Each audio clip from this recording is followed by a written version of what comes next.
Batiin mo nga ang iyong katabi at congratulate mo. Lalo na kung na-perfect lalo na kung naka-perfect attendance. Maligayang Pasko po sa inyong lahat. Ilang oras na lang at Pasko na. Nawa ay tunay ngang pinagpala tayo mula sa mga mensaheng narinig natin simula pa lamang noong December 16. Ngayon ay pagbubulayan naman natin ang isa pa sa dakilang bagay ng Kapaskuhan, ang dakilang isinilang. Hindi ba kung meron mang pinakadakila sa Kapaskuhan, yun ay ang ating Panginoong Hesukristo. Ang nagkakaisang tugon ng mga karakter ng unang Pasko sa pagsilang ni Jesus ay pagpupuri, pagsamba, pagkamangha. Iyon ay dahil si Jesus ay tunay na dakila. Hindi lamang dakila, kundi siya ang pinakadakila sa lahat. Ang kadakilaang taglay ni Jesus ay taglay na niya mula pa sa walang hanggan, hanggang sa walang hanggan. Gayunman, ang pinakadakilang persona na ito ay nagpakababa para abutin tayong mga makasalanan. Ang sabi sa Filipos chapter 2, verse 5 hanggang 11. Makibukas kayo sa Filipos chapter 2, verse 5 hanggang 11. Magpakababa kayo tulad ni Kristo Jesus. Verse 6, kahit siya ay Diyos, hindi siya nagpumilit na manatiling kapantay ng Diyos. Sa halip ay kusa niyang binitawan ang karapatan niyang ito at namuhay na isang alipin. Ipinanganak siyang tulad ng isang karaniwang tao. Siya'y nagpakababa at naging masunurin hanggang kamatayan. Oo, hanggang kamatayan sa krus. Kaya naman siya'y itinampok ng Diyos at binigyan ng pangalang higit sa lahat ng pangalan. Ano pat ang lahat ng nilalang na nasa langit, nasa lupa at nasa ilalim ng lupa ay manilikluhod at sasamba sa Kanya at ipahahayag ng lahat na si Hesukristo ang Panginoon sa ikararangal ng Diyos Ama. Gustong-gusto ko ang maigsing buod na ito ng pagpapakilala ni Pablo sa Panginoong Jesus. Kahit siya ay Diyos, sabi dun sa talata, hindi siya nagpumilit na manatiling kapantay ng Diyos. Sa halip ay kusang binitawan ang kanyang karapatan, namuhay na isang alipin. Ipinanganak tulad ng isang karaniwang tao, nagpakababa at naging masunurin hanggang kamatayan sa krus. At ang resulta, siya ay tinampok ng Diyos at binigyan ng pangalang higit sa lahat ng pangalan. Mula sa walang hanggan, hanggang sa walang hanggan, si Hesukristo ay pinakadakila sa lahat. Mula pa sa walang hanggan, si Jesus ay Diyos. At sa takdang panahon, siya ay nagkatawang tao. Hinubad ang kanyang karapatan bilang Diyos. At pagkatapos naganapin ang pagliligtas sa sangkatauhan, siya ay itinampok ng Diyos Ama at binigyan ng pangalang higit sa lahat ng pangalan. Sa King James Version, yung chapter 2 verse 9 ay ganito ang pagkasalin. Wherefore, God also hath highly exalted Him. God hath highly exalted Him and given Him a name which is above every name. Sa Tagalog ang Biblia, kaya siya naman ay pinakadakila ng Diyos. At siya binigyan ng pangalang lalo sa lahat ng pangalan. Ang pangalan ni Jesus ay pinakadakila sa lahat. Ibig sabihin, wala nang iba pang mas dadakila pa kaysa kay Jesus. Ang sabi sa talata, siya'y itinampok ng Diyos. Kapag sinabi nating tampok sa pagtatanghal. Highlight. Siya ang nasa spotlight. Siya ang main attraction. Siya ang pinakamahalaga. Siya ang pinaka-espesyal. Siya ang pinakamaningning. At ang pagdudulayan natin ngayong umaga ay tungkol sa kadakilaan ni Jesus na isinilang sa mundong ito noong unang Pasko. Magbibigay ako ng 3 dahilan kung bakit si Jesus ang dakilang isinilang. Una, dahil sa kanyang kalikasan. Sa Filipos chapter 2 verse 6 ay sinabing, kahit siya ay Diyos, siya ay Diyos. Ang sabi ni Maria tungkol kay Jesus, sa Lucas chapter 1, verse 46 to 47, Lucas 1, 46 to 47, ang puso ko'y nagpupuri sa Panginoon at nagagalak ang aking espiritu dahil sa Diyos na aking tagapagligtas. Kahit si Maria, kinilala si Jesus bilang Panginoon at Diyos na kanyang tagapagligtas. Maging ang mga anghel sa Lucas chapter 2 verse 11 ay nagpatotoo na si Jesus ang Panginoon. Ang mga pantas sa Mateo chapter 2 verse 11, pagkakita sa sanggol na si Jesus ay nagpatirapa at sumamba kay Jesus. Ang mga ito ay nagpapatunay lamang na si Jesus ay Diyos. Si Jesus ay dakila dahil siya ay Diyos. Siya ang pangalawang persona sa Trinidad. Siya ay ganap na kaisa ng Diyos Ama at ng Diyos Espiritu Santo. Siya ay kasing dakila, kasing makapangyarihan, kasing banal, kasing luwalhati, kasing walang hanggan ng Diyos Ama at ng Diyos Espiritu Santo. Ang Diyos ay iisa. Ngunit nahahayag sa 3 magkakaiba, ngunit magkakapantay na persona. Ano ba naman si Ate Lady at ngayon pa nagtuno ng doktrina? Kaantukan. Tapigin mo ngayon katabi mo. Gising. Hindi ba para ma-appreciate natin ang pagka-Diyos ni Jesus, kung gaano kadakila si Jesus, ay kailangan nating maunawaan ang pagka-Diyos niya. Siya'y pinakadakila sa lahat. Ang Diyos ay iisa, sabi ko, at ngunit nahahayag sa 3 magkakaiba, ngunit magkakapantay na persona, Diyos Ama, Diyos Anak, Diyos Espiritu Santo. 1 in essence, 3 in person. Kaya si Jesus ang pinakadakila dahil siya ay kapantay ng kadakilaan ng Ama at ng Espiritu Santo. Ang sabi sa Colossus chapter 1 verse 15, Colossus chapter 1 verse 15, si Kristo ang larawan ng Diyos na hindi nakikita at siyang may kapangyarihan sa lahat ng nilikha.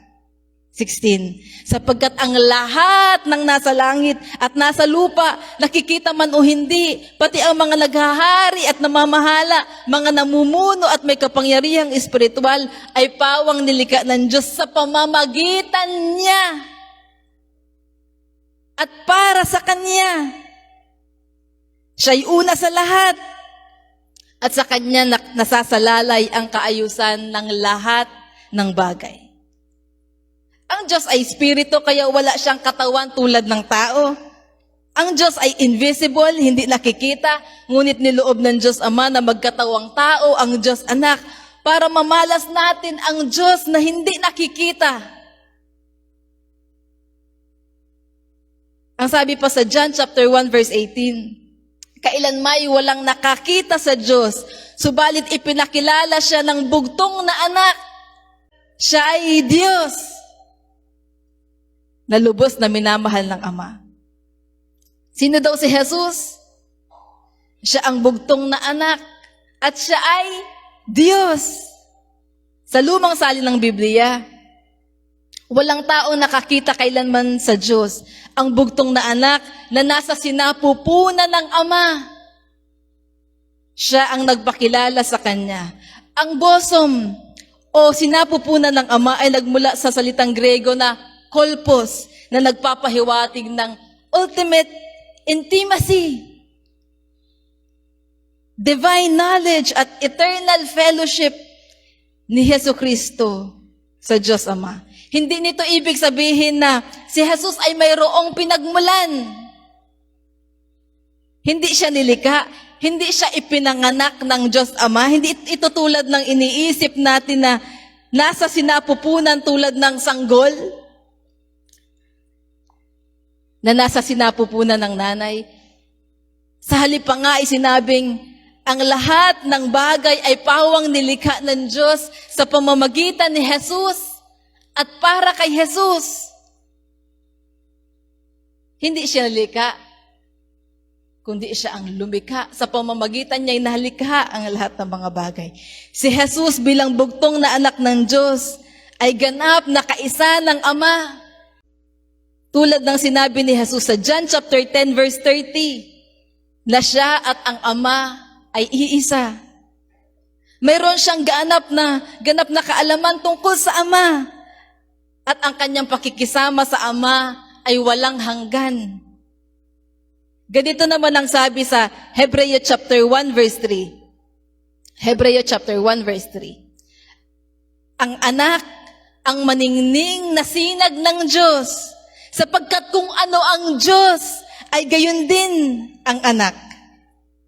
Siya ang nag-iingat sa sansinukob sa pamamagitan ng kanyang makapangyarihang salita.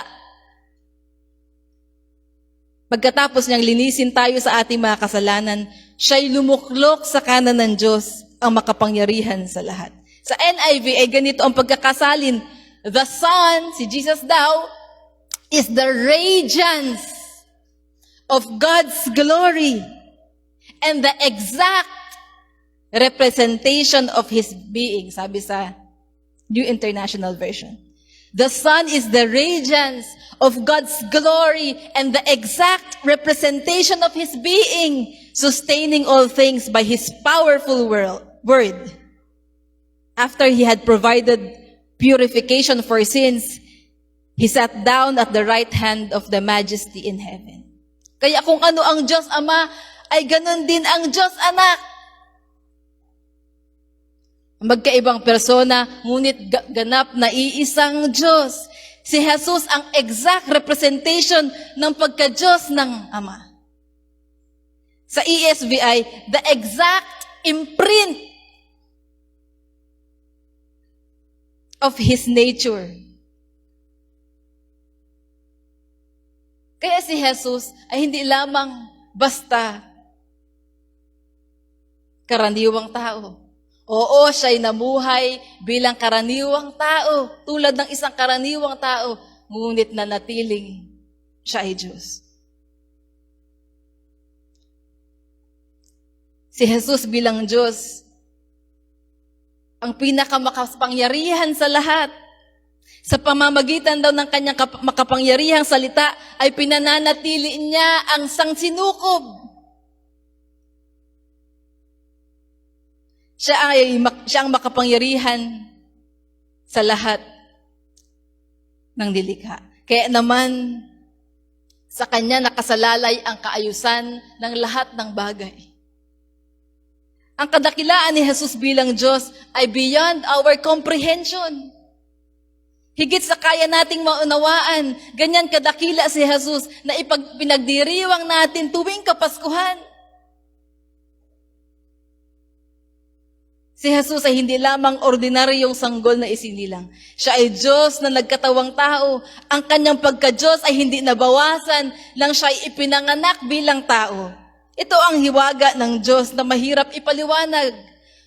Pero dapat nating tanggapin at sampalatayanan dahil ito ang tinuturo ng Biblia. Kaya naman ang kanyang kapanangnakan ay kapahayagan ng kaluwalhatian ng Diyos. Nabasa natin sa Lucas chapter 2, isang malaking hukbo ng mga anghel. Ibig sabihin, napakaraming mga anghel ang nagpupuri at umaawit sa Diyos sa sangkalangitan dahil sa pagsilang ni Jesus. Dahil naunawaan nila kung gaano ka-glorious itong sanggol na ito na isinilang doon sa sabsaban. Jesus is glorious at nararapat sa lahat ng pagsamba at pagpupuri. Siya ang Panginoon na bumaba mula sa langit patungo sa lupa. Kaya una, si Jesus ay dakila dahil sa kanyang kalikasan bilang Diyos. Pangalawa, Si Jesus ay dakila dahil sa kanyang sakripisyo. Sa Filipos chapter 2 verse 6b ay sinabing, hindi siya nagpumilit na matatiling kapantay ng Diyos. Sa halip ay kusa niyang binitawan ang karapatan niyang ito at namuhay na isang alipin. Ipinanganak siyang tulad ng isang karaniwang tao. Siya'y nagpakababa at naging masunurin hanggang kamatayan. Oo, hanggang kamatayan sa krus. Ang sabi ni Brother Jason sa kanyang mensahe nung nakaraan, si Jesus ay nagpakababa from womb to tomb. Kahit na si Jesus ay Diyos na maluwalhati at makapangyarihan sa lahat, hindi siya nagpumilit na manatiling kapantay ng Diyos. Ang sabi sa talata, sa halip kusa niyang binitawan ang karapatan niya bilang Diyos. Ano daw ang kanyang binitawan? Yung kanyang karapatan bilang Diyos. Si Jesus ay nanatiling Diyos. Kahit nang siya'y magkatawang tao, 100% Diyos, 100% na tao. Ngunit ang binitawan niya ay ang kanyang karapatan bilang Diyos. Ano ba ang karapatan ni Jesus bilang Diyos? Ang karapatan ni Jesus, karapatan niyang sambahin, karapatan niyang paglingkuran, karapatan niyang luwalhatiin, dakilain, sundin, mahalin, parangalan. Yun lang ang nararapat para kay Jesus dahil siya'y Diyos, mga kapatid. Hindi kailanman nararapat kay Jesus bilang Diyos ang mamuhay na isang alipin na ipanganak tulad ng isang karaniwang tao. Hindi niya deserve yun. Ni ang magpakababa at mamatay sa krus para bayaran ang kasalanan ng mga tao. Hindi ganong klaseng treatment at buhay ang nararapat para kay Jesus. Ngunit isinakripisyo niya ang kanyang kaginhawahan, ang kanyang karapatan bilang Diyos. Itinuro ni Jesus sa kanyang mga alagad sa Mateo chapter 23 verse 11. Mateo 23 verse 11. Sabi ni Jesus sa kanyang mga alagad, datapwat ang pinakadakila sa inyo ay magiging lingkod ninyo. Sabi sa Tagalog ang Biblia, sino daw ang magiging lingkod? Yung pinakadakila sa kanila. Hindi ba? Tinupad ito ni Jesus? Hindi ba't si Jesus ang pinakadakila? Hindi ba siya ang pinakadakila? At dahil si Jesus ang pinakadakila, ay siya ang naging lingkod ng lahat. Naging lingkod ng lahat ng kanyang mga alagad. Naging lingkod natin. Sinabi pa niya sa Marcos chapter 9, verse 35.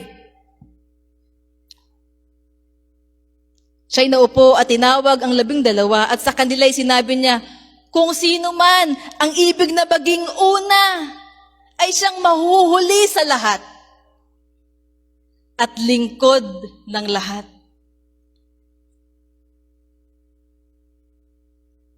Iminudolo ni Jesus ang tunay na kadakilaan nang hubarin niya ang kanyang karapatan bilang Diyos.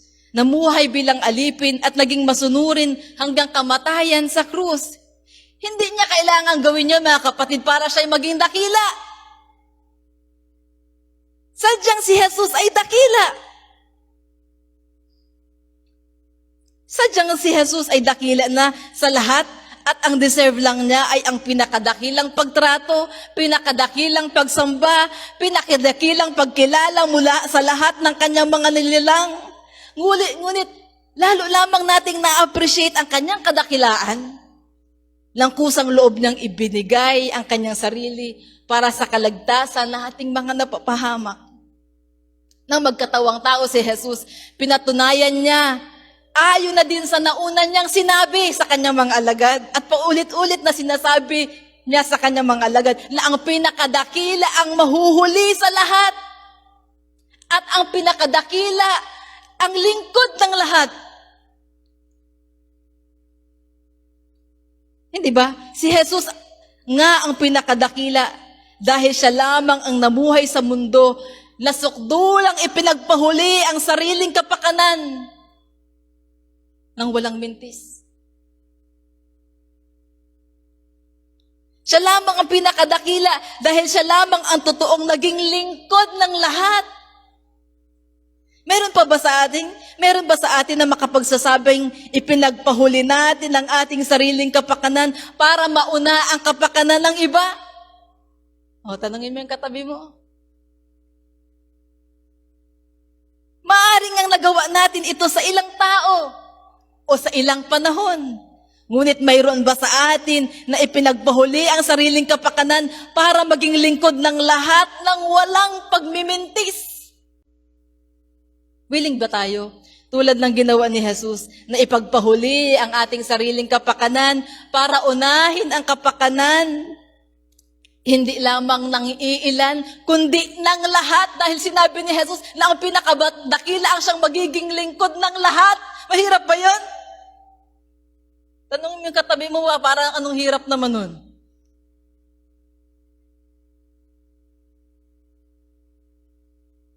Willing ba tayong paglingkuran ng lahat?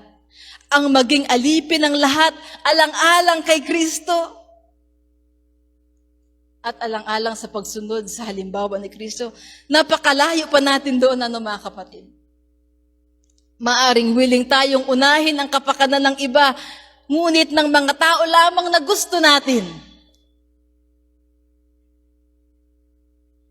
Ang mga nanay talagang inuuna ang kapakanan ng mga anak, ng asawa. Ngunit, maganda na yun, ngunit, ang sabi ni Jesus, ang pinakadakila ay maglilingkod sa lahat.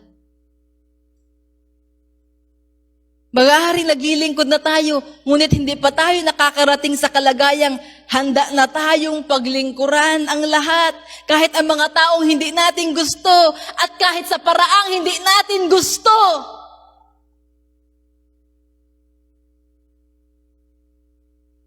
Ngunit yun ang halimbawang iniwan sa atin ni Jesus, ang ipagpahuli ang ating sariling kapakanan at unahin ang kapakanan ng iba, ang paglingkuran ang lahat ng nais ng Diyos na ating paglingkuran sa paraang nais niya. Napatunayan nating lahat na si Jesus nga ang pinakadakila dahil inunan niya ang kapakanan natin at ipinagpahuli ang kanyang karapatan at kanyang kaginhawahan. Pinaglingkuran niya tayong lahat nang mamuhay siya bilang alipin para makamit naman natin ang ating kalayaan. Ipinakita ni Jesus na ang pinakadakilang kapahayagan ng paglilingkod ay ang pag-aalay ng buhay sa ikaliligtas ng mga makasalanan. Mga kapatid, iniaalay na ba natin ang ating buhay para maabot ng Diyos sa pamamagitan natin ang mga taong napapahamak? Ang tunay na dakila sa kaharian ng Diyos ay ang mga nag-aalay ng buhay para sa ikaliligtas ng mga taong napapahamak. Hindi ba't si Jesus ay naging masunurin hanggang sa kamatayan sa krus? Ang kwento ng kanyang dakilang pagsasakripisyo ay hindi nagtapos sa kanyang kapanganakan, kundi sa kanyang kamatayan. Maaring yun din ang hinihingi sa atin para maging tunay tayong dakila. Ang mamatay sa ating mga sarili upang magawa nating ipagpahuli ang ating sarili at unahin ang kapakanan ng iba upang mapaglingkuran natin hindi lamang ang iilan, kundi lahat ng nais ng Diyos na ating paglingkuran. Si Jesus ay tunay na dakila. Una, dahil sa kanyang kalikasan. Pangalawa, dahil sa kanyang sakripisyo, sa kanyang pagpapakababa. Para sa atin na tanging deserve ay walang hanggang kaparusahan. Pangatlo, si Jesus ay dakila dahil sa kanyang gawain. Sa Hebrew chapter 4, verse 14 to 15, siya ay pinakilala bilang isang great high priest, dakilang saserdote.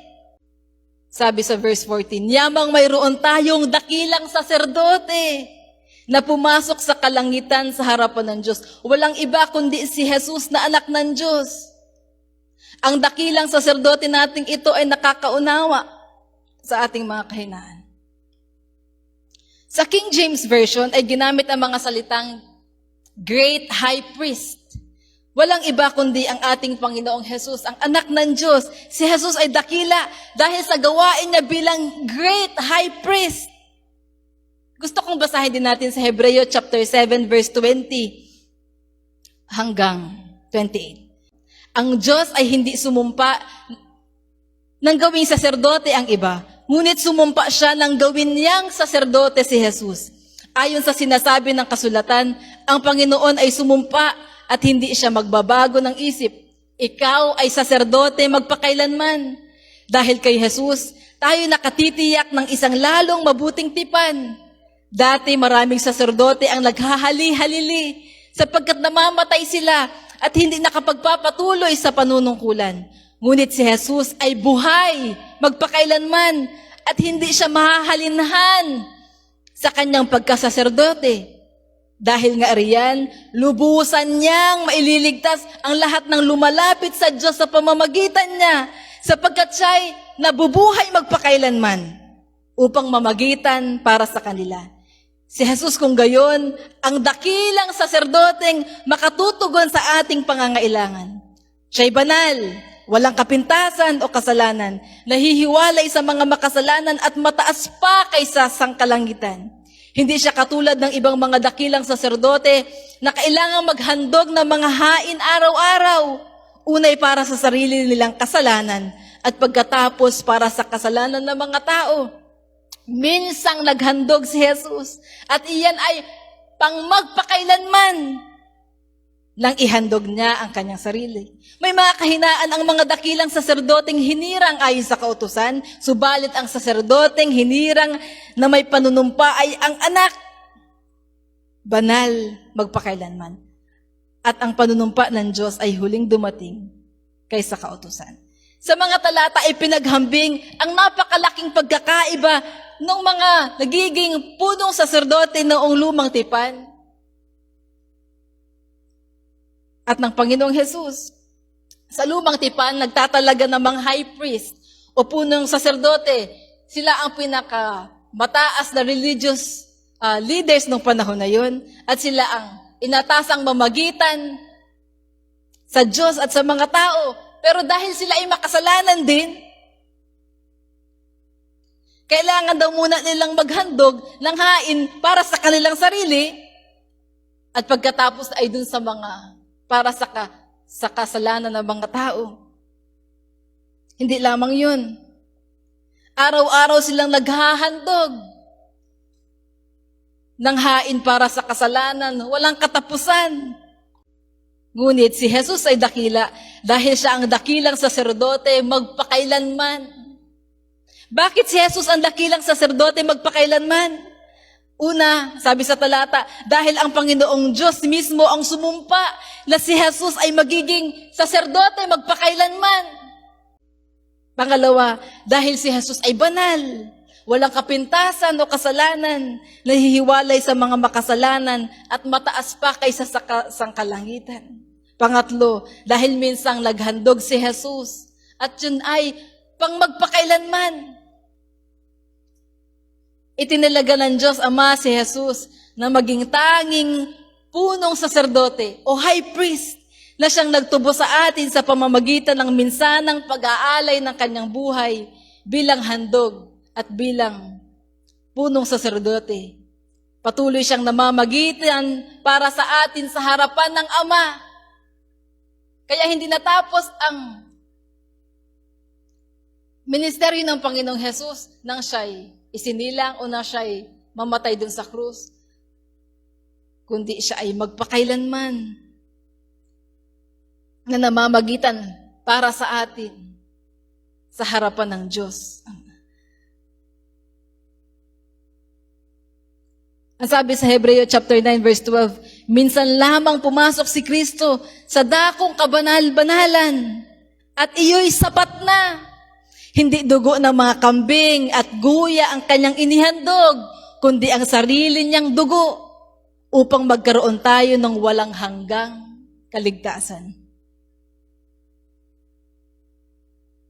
Kaya ang minsanang paghahandog ng sarili ni Jesus ay sapat na ang bisa. Pang walang hanggan, ang bisa, Hindi na kailangang paulit-ulit na mamatay si Kristo para sa atin. Hindi na rin natin kailangan ng iba pang saserdote na araw-araw ay maghahandog para sa hain ng ikapagpapatawad ng ating mga kasalanan. Dahil yun ay, yung ginawa ni Jesus ay minsan lang, ngunit pang walang hanggan ang bisa. Hindi na kailangan dagdagan pa ang ginawa ni Jesus. Ang pag-aalay lamang ni Jesus ang katanggap-tanggap sa Diyos. Hindi lamang pag-aalay ng kanyang dugo ang ginampanan ni Jesus bilang itinalagang punong saserdote natin. Siya din daw ay patuloy na namamagitan sa atin sa harap ng Diyos Ama. Siya ay patuloy na nag-intercede. Ang term ng Biblia sa 1 John chapter 2 verse 1 ay tagapagtanggol. Mayroong nagtatanggol sa atin.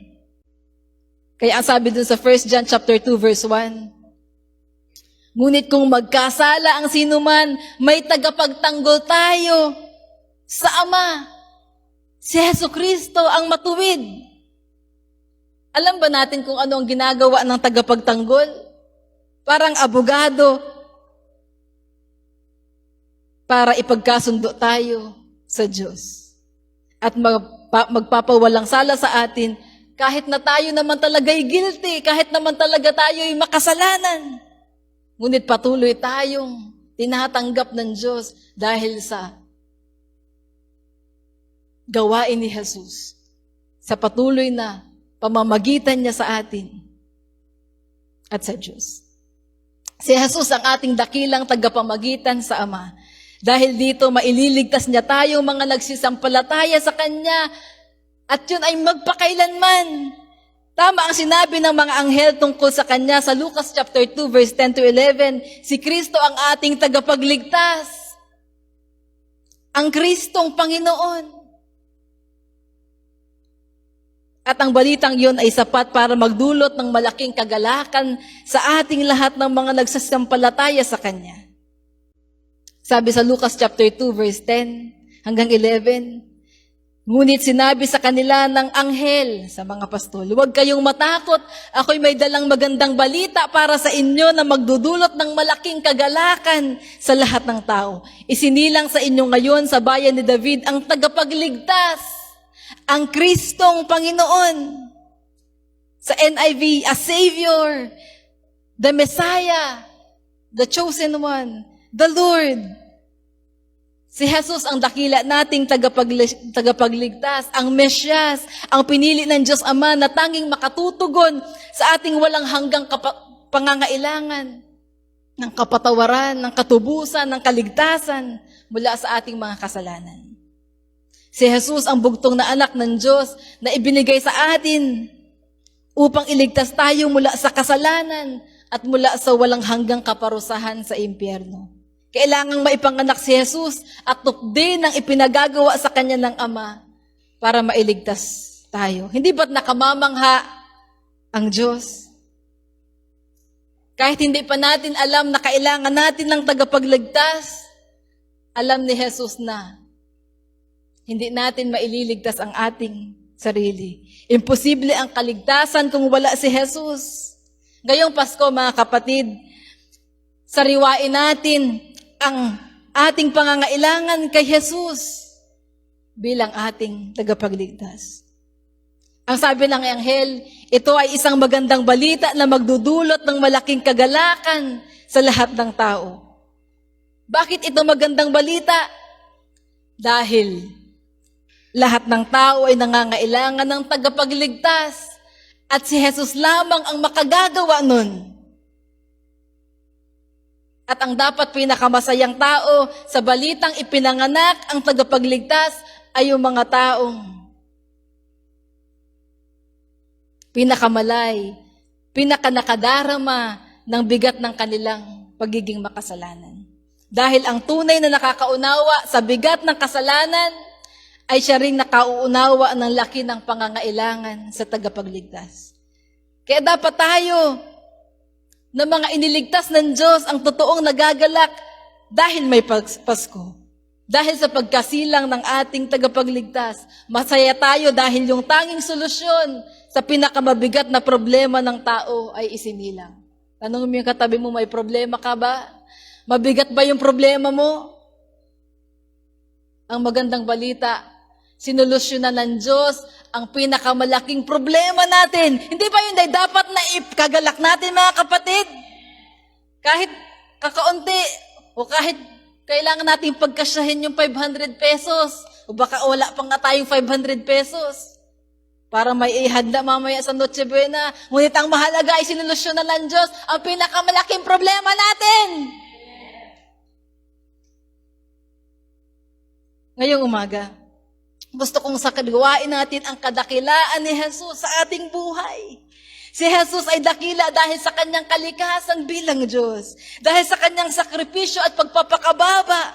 Dahil sa kanyang gawain bilang ating dakilang punong saserdote. Gusto kong balikan yung Filipos chapter 2 verse 5 to 11. Kahit siya ay Diyos, hindi siya nagpumilit na manatiling kapantay ng Diyos. Sa halip ay kusa niyang binitawan ang karapatan niyang ito at namuhay na isang alipin. Ipinanganak siyang tulad ng isang karaniwang tao. Siya'y nagpakababa at naging masunurin hanggang kamatayan. Oo, hanggang kamatayan sa krus. Kaya naman, siya'y itinampok ng Diyos at binigyan ng pangalang higit sa lahat ng pangalan. Ano pat ang lahat ng nilalang na nasa langit, nasa lupa at nasa ilalim ng lupa ay maninikluhod at sasamba sa Kanya at ipahayag ng lahat na si Jesucristo ang Panginoon sa ikararangal ng Diyos Ama. Ano ang ultimate na layunin ng Diyos? Bakit ang ating Panginoong Jesus, bagaman Diyos, ay namuhay ng isang alipin at naging masunurin hanggang sa kamatayan sa krus?